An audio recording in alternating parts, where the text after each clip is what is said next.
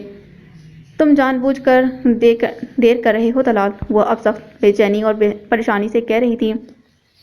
طلال نے اسے الحمرا ڈراپ کیا، وہاں کبیر کا نام و نشان تک نہ تھا۔ لو وہ ابھی پہنچا نہیں اور تمہیں جلدی کی پڑی ہے۔ طلال خفا ہونے لگا۔ مہربان نے اسے دھکیلا، تم نکلو جلدی سے، ہو سکتا ہے وہ ابو اور چچا جان کو پک کرتے ہوئے مجھے لینے آئے، میں کال کر لیتی ہوں اسے۔ اوف، وہ تو سسر صاحب سے ملنے میں کیا قباحت ہے بلا، میں بھی ویٹ کر لیتا ہوں، وہ شرارت سے بولا۔ طلال، مہرمہ کو ہنسی آ گئی۔ طلال کو بمشکل وہاں سے دھکیل کر بھیجا اور موبائل نکالا تاکہ کبیر کو کال کر کے صورتحال معلوم کرے، مگر تاریک اسکرین پر نگاہ پڑتے اس کے قدموں تلے سے صحیح معنوں میں زمین نکلی۔ شٹ، موبائل آن کرنے کی کوشش میں ناکام ہو کر اسے احساس ہوا بیٹری کی چارجنگ ختم ہو گئی ہے۔ اس نے پریشانی سے ماتھا سہلایا، اب تو گھر میں طوفان مچ چکا ہوگا۔ وہ ٹیکسی کی تلاش میں نظر دوڑانے لگی، اس بات سے بے خبر کہ اسے کچھ فاصلے پر گاڑی میں موجود شخص اسی پر نظریں جمائے ہوئے ہے۔ مہرمہ کا کافی دیر انتظار کرنے اور مسلسل اس کا فون بند ملنے کے بعد پریشان ہو کر کبیر واپس گھر پہنچا۔ سوچا شاید مہرمہ گھر پہنچ گئی ہو، مگر چوکیدار ہی سے پتہ چل گیا کہ وہ واپس نہیں آئی۔ اسی لمحے موہت کی گاڑی آ کر اس کی گاڑی کے سامنے رکی۔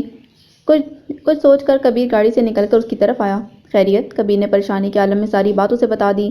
اب بتائیں، وہ گھر بھی نہیں آئی اور موبائل بھی آف جا رہا ہے۔ ڈونٹ وری، مجھے پتا ہے وہ کہاں ہے، موہت نے اطمینان سے کہتے اسے تسلی دی۔ اسے تسلی تو کیا ہوتی، وہ بے یقینی سے اس کی شکل دیکھنے لگا، مگر وہاں مذاق کی کوئی رمق موجود نہ تھی۔ سچ کہہ رہا ہوں یار، تم جاؤ، چچا جان اور تایا جان ویٹ کر رہے ہوں گے تمہارا، میں اسے لے کر آتا ہوں۔ اپنی دوست کے ساتھ چلی گئی تھی، وہیں تھا میں الحمرا میں، موہت نے اسے تسلی دی۔ تو الحمرا کا سن کر کبیر نے گہری سانس بھری۔ اگر موہت کو پتا تھا کہ وہ مہرمہ کو الحمرا چھوڑ کر آیا ہے تو پھر وہ جھوٹ نہیں بول رہا تھا۔